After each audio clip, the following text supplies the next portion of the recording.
মালা বদল করো, দুধটা খাওয়া গেছে। আচ্ছা খেয়ে না, বুবাই বললে মালাটা কয় এই তো না না খাক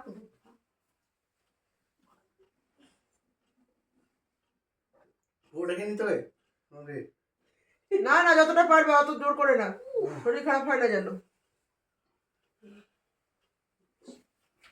কি করে করবো? পরে নাও আবার কি, এবার দুজনে মালা বদল করো 3 বার, ব্যাস।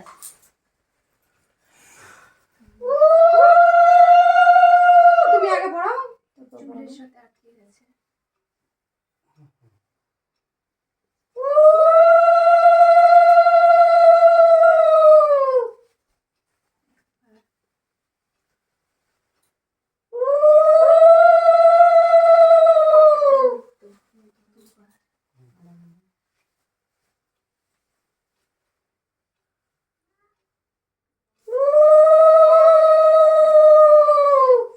ব্যাস চলো রঞ্জনানি চলো।